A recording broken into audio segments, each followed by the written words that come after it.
Hello and welcome to the show. I'm back on automation, trying once more to do a better job of the classic 1960s Le Mans car challenge. Last time out, I didn't really get very close. The Tiger did not really work particularly well. I had issues with engine size and had issues with a real lack of straight line speed. So we're going to try again. Now, this is the body that we used previously, the 1960 convertible. It wasn't a convertible version that I used, but it didn't work. I should have paid attention to the huge amount of drag that it generates. It's a lot. I mean, it's not quite, in fact, I tell a lie, it's more than the Cadillac. So, I mean, it's not quite as much as the van, but it's actually not that far off. So, this didn't work. So today, we are going to try, well, the other option I had was the 65 Coupe, essentially the Pantera style car, and that seems like a slightly more sensible option. I'll be honest.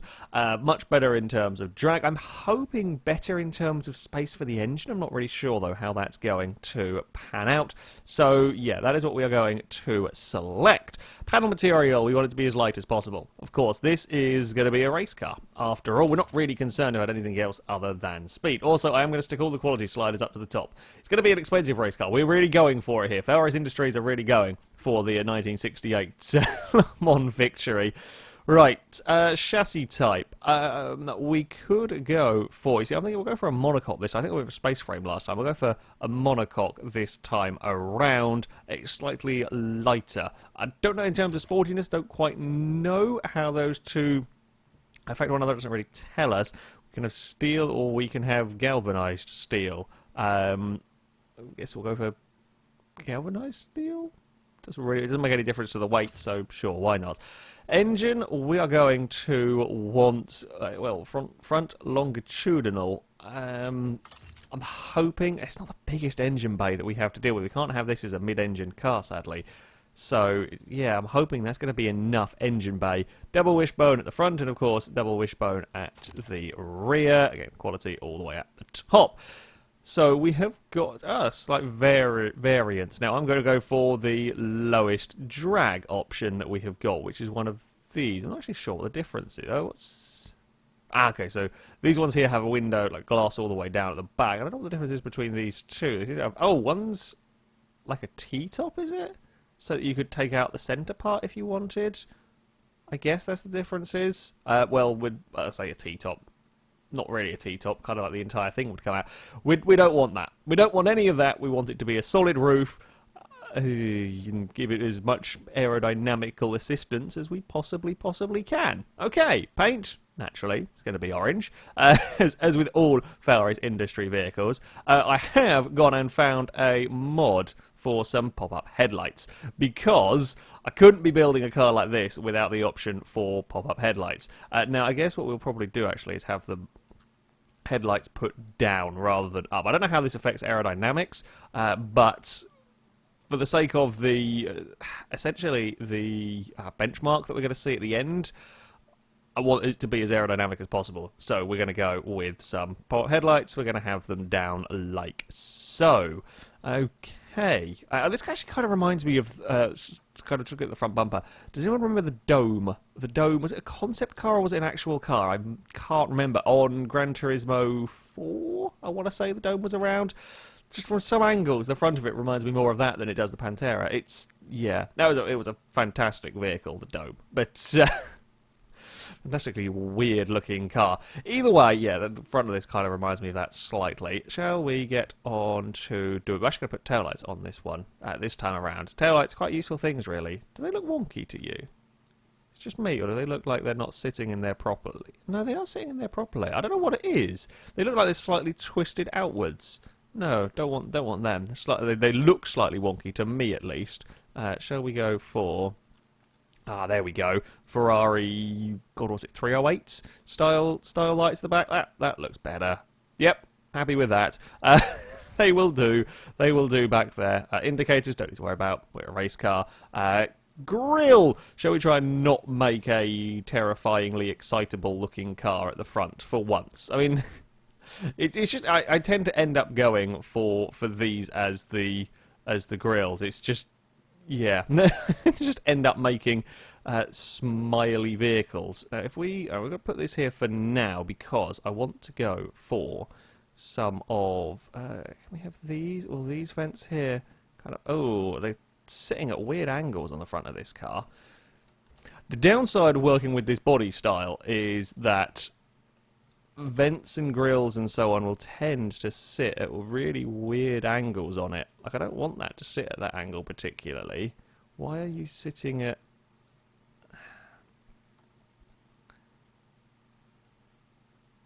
They're just sitting at such a strange angle going on up there. Nope, that's not going to work for me whatsoever. I guess what we could go for is, if we went for something along those lines, make it just a fairly small grill along there, maybe. You see, 'cause the front ones sit how I want them. Like these ones sit how I want them to, just about. This one here has actually made a slight hole in the front of the vehicle. What on earth are these? Oh, just have a giant hole. Angry teeth on the front of this. Nope, don't want that. I was curious about that particular grill. Okay, let's go for one of these styles. Ooh, where are you gone over there? One of these styles, perhaps, on the front. And we stretch that across. You see, because my plan was to have this sat along here, and then have other little vents kind of in the corners up here. But these just want to sit at weird angles, which I don't want them to be doing. Now, there might be... don't think there is a way of twisting them. I can twist them in all ways except for the one that I want them to go at. Now that's kind of vents for around the side. I like them vents. We'll have those vents around the vehicle elsewhere, sure. But I don't know what I'm going to do with the side corners of this car. Do any of these work in... I mean, they kind of work a little bit better. Still not quite sitting how I want them to on the car. They kind of work in that gap. Okay, we'll leave it there for now. We'll leave those on it for the moment. Do we have? I just want like one of these, I think, and we'll put that at the back. Maybe not quite as tall as that. There we go. We'll stick that along the back of the car. Again, it's just kind of giving it something a little bit more than just plain flat surfaces at the back. And do we want anything further down, possibly, on this one? Again, I suspect they're going to sit really awkwardly on the body for this. Yeah, they kind of do slightly. That's a pain. That is a real pain. I didn't actually realise it was going to be quite so peculiar in all of this, but that'll do. We'll then go for some exhaust. We want is it that one? There we go. We want 2 exhausts on here. Maybe we can go for the yeah, there we go. We'll have the centre exhaust. I like centre exhausts. We could go for the Callaway Sledgehammer style and just go for 4 of the buggers. It's always... In fact, shall we go for 4 uneven buggers around here? No. Don't think we're quite going to have space in that grill for 4 of them. That'll do.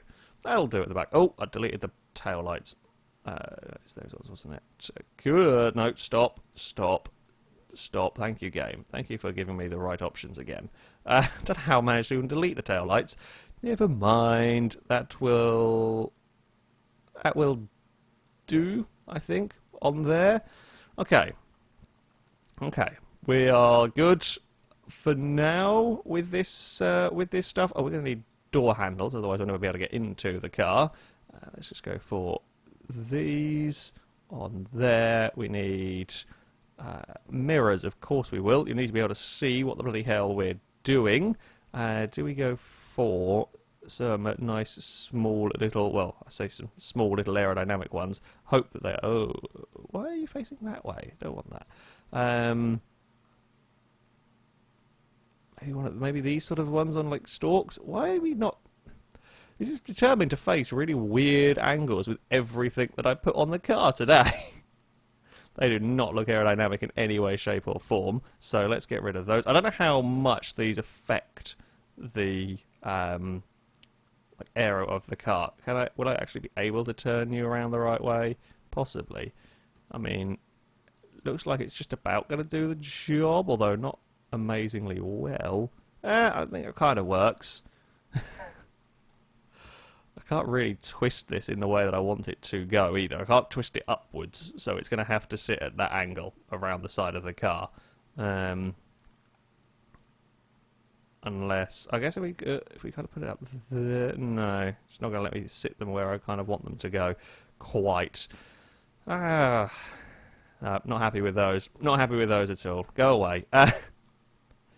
Do we have, I mean, I guess we kind of get a little bit in terms of modern wing mirrors with these sort of ones. However, I guess if we kind of fit them along there, they're tiny mirrors. You're not going to see bugger all out of them, but I guess it's better than nothing. Sure. You know what? We'll go with that. That'll do.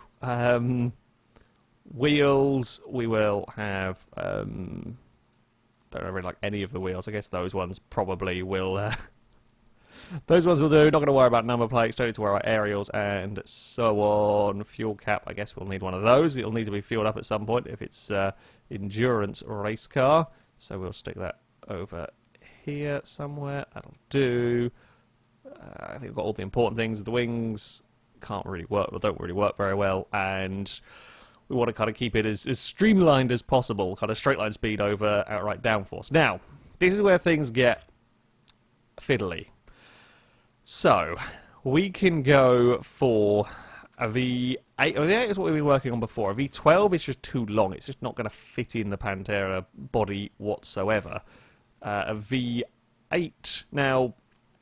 people would say that we might be better off going for a V8 90 degrees rather than a V8 60 degrees. The V8 60 will have the engine essentially going higher. It will be taller engine, and that was one of the things that we were struggling with last time. So with a V8 90 degrees, the engine will be physically lower. We might have issues with width, though. That's the only downside, and I don't know which is going to cause us more problems. Lengthwise, it's kind of already problematic, but we're going to have to go with it. Aluminium. Now, ideally, I want to be getting something like a 6-litre. We can't really get much like that, can we? This is the problem. We're going to be stuck with about a 5.5-litre V8 in all of this. I don't really want to have higher stroke in this. I really want to have quite a low stroke but bigger bore so that I can have more RPM to play with. And I don't think I'm going to get that luxury, sadly. I guess we're going to go with double overhead cams, of course. 4 of those. No, it's too long, isn't it? Damn it.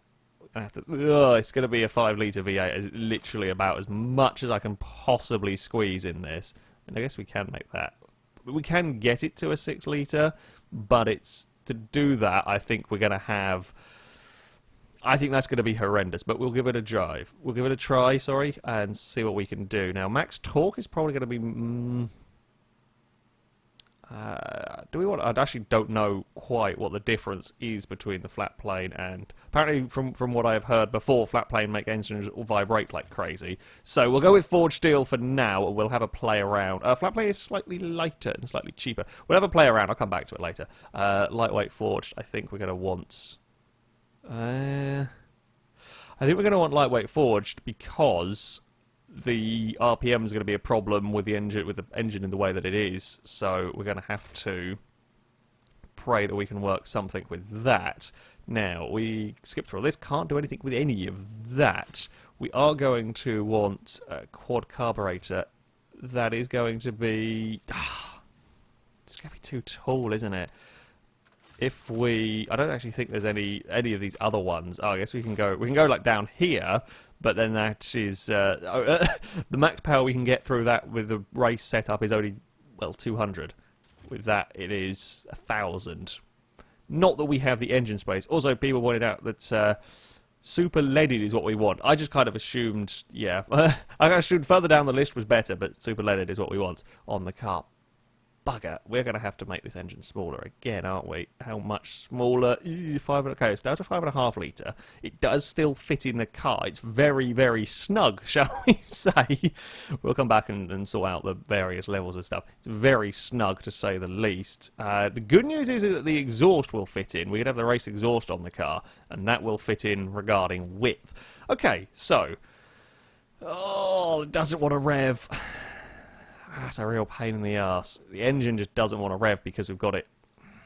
Will we be better off, I wonder, going for a smaller... Go away down here. We can't get you... So we literally can't get it any bigger than 88 millimeters. 88.5 millimeters is the maximum we can do there. So if we go for a smaller... Let's try that. Okay. Whether this is going to work or not, I don't know. We really want a... Okay, so we can go up to 7,000 RPM as it stands here. We can go up to 7,000... Oh no, we can't go up to 7,000. The valves have an issue when we get to about 6. Or you could kind of go up to 7. We can go up to 7,000 with the pistons, but the valves explode at that. So, okay, let's just go and ramp up things like fuel mixture, ignition timing, and so on. I guess we have to go with more aggressive in the way of camera profile here. This is a problem. This is the problem that I kind of feared we were going to come across. Is that I don't think I can do anything about this. Annoyingly, what can we play with around in here? We need more power out of the car. Really, we definitely need to be getting it towards the 450 horsepower. That's better. 424. I mean, this is about similar to what we ended up with last time. Annoyingly. I can't... quality. Let's go get the quality sliders up. Yank everything up as far as we can go. Yep, I want high quality. That's more like it. 473 horsepower. Can we get any more RPMs? I don't think we can. Yeah, we can. Okay, that's good. We sorted out the valve problem. We're up to 500 horsepower. Now it's the pistons that are kind of exploding at about 7,000 RPM. Okay, 502 horsepower. Can we squeeze anything more out of it? Nope. But not going that way. 400-ish torque. Not the torquiest engine imaginable. There we go. 520 horsepower. All right, this is looking I saw 532. Haha! And this is all in an engine that does fit inside my car. But it does fit inside the car. Alright, let's go and... shall we give it a test? Let's give it a test and see how fantastical the engine is. Oh, actually, before I do give it a test, just what is the difference between those two? Not actually making a huge amount of difference overall with the configuration we've got. I'll just keep it with forged... Just normal forged steel. Works for me. It's doing the job. Right, let's fire it up and see what it sounds like.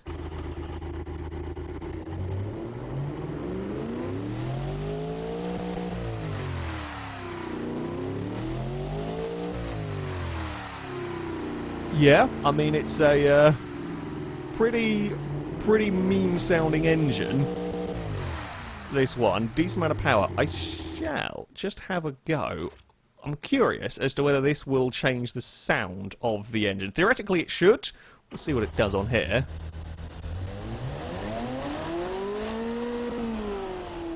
Yeah, it definitely changes the sound of the engine. Much fun could be had playing around with these engines. Kind of quite like that sound from it. Yeah, I kind of quite like that sound. So we might keep that. Can we tweak anything in here to get any little bit sneaky? Oh, there we go. We can get a sneaky bit more power.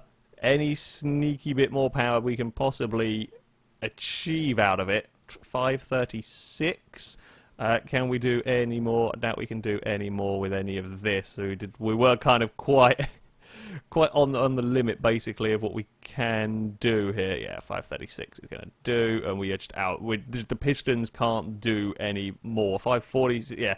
If we could rev it higher, we could get it to 546. But for the sake of reliability, I think the 10 less horsepower when you're doing an endurance race probably the way to go. It's just I can't build the engine big enough.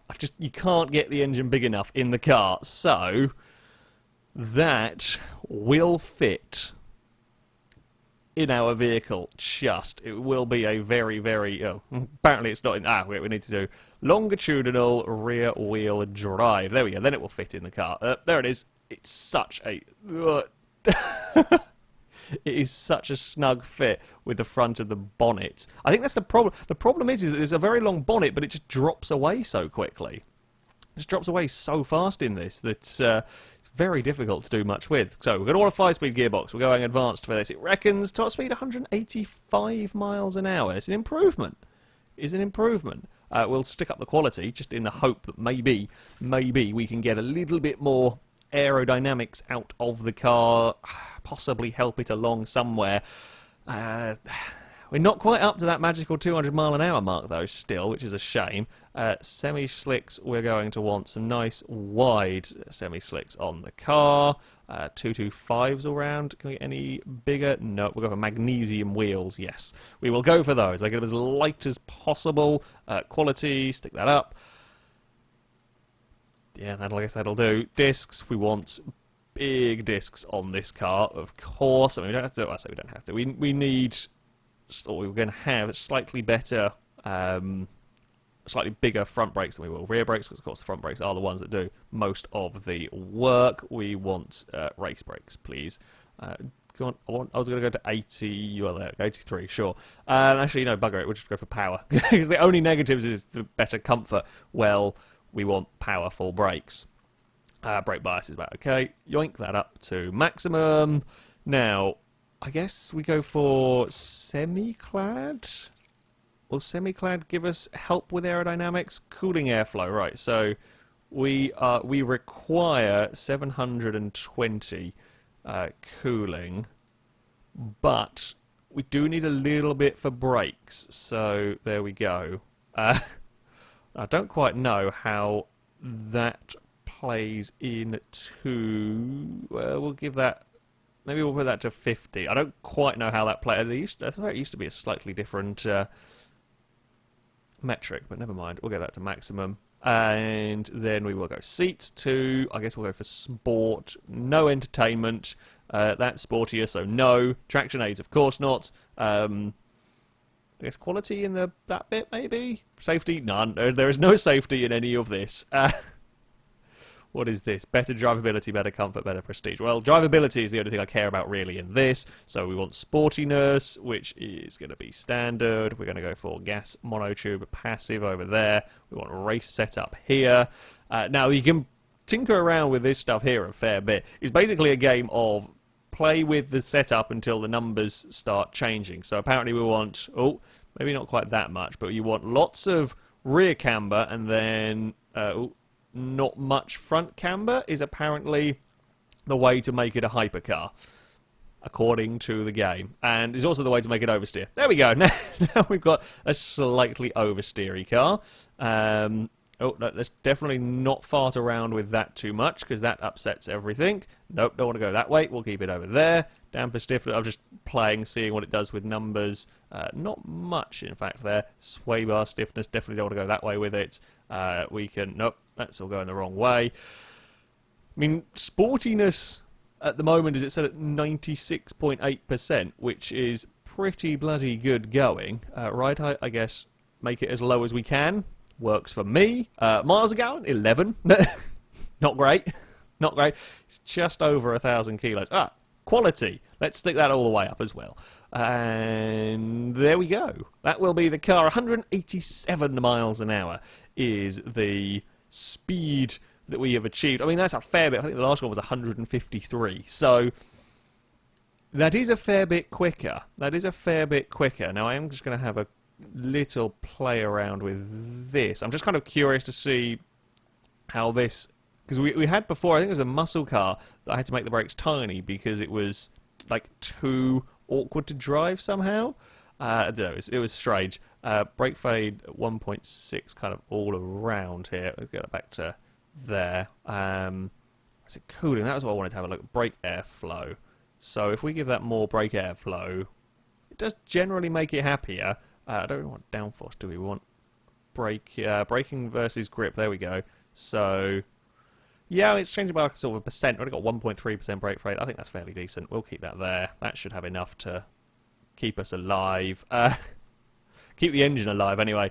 Right, let's go send it around the test track. Shall we go send our Tiger Mark II around the test track? Now, admittedly, Top Gear is probably not the most useful of metrics for gauging a Le Mans car. We'll be honest. probably not the most helpful circuit, but will give us a good idea. So the last car that I built, the Tiger Mark 1, it was a 126.1. It's a lap time around here, so we are going to hopefully go far. I'll be disappointed if this doesn't go faster. I'll be very disappointed if it doesn't go faster. It's not quicker to 60, interestingly. The Mark 1 did, I think it was under 6 seconds to 60 miles an hour, 100 kilometers an hour. But this will go on for a much longer top speed wise. So yeah, the gear ratios won't help it a little bit with all of that. I'm just curious about all of these various different things. It'll stop from 60 miles an hour in 30 meters. I think that's quite good. Seems quite good. Yeah, 11 miles a gallon isn't great. But hopefully it'll be fast enough over the course of the laps. Let's just give it a speed up as it comes around these final few corners. See what it does lap time wise. It is going to be slower. Over the course of the lap, it is actually slightly slower than the Mark 1, interestingly. As I said, though, I think it would be quicker at LeMans. Being able to go 20-odd miles an hour faster down the straight, of 30-odd miles an hour faster down the straight there, would significantly help. I mean, I could definitely build it. I could definitely fix it to go quicker around Top Gear, but that wasn't kind of the challenge that we were going for. I am surprised by that result. I wasn't expecting to see this slower than the Mark 1 at Top Gear. I mean, the Mark 1 would probably not be a bad race car for other series. For other series, it'd probably be a very good car. However, around a circuit so primarily focused on straight line speed, not quite so good. This car, I would love to be able to get a bigger engine in it, really. I would really like to be able to get more than a 4.5 litre V8. You just can't fit it in the vehicle. It's just not going to fit in the car. That being said, still have 530 horsepower, still good for over 180 miles an hour. A much better attempt to, this one, I think. A lot more capable car for what I set out to do. Apparently it is zero drivability. It's supposed to be zero practicality. It's a race car. Drivability, it would be tough for most people, essentially. Not particularly safe. Quite prestigious, not very comfortable, but pretty damn sporty. Yeah, I'm happier with this one. This is a much more successful attempt at a Le Mans car. That, though, is going to be it from me. Thank you very much for watching, and until next time, goodbye.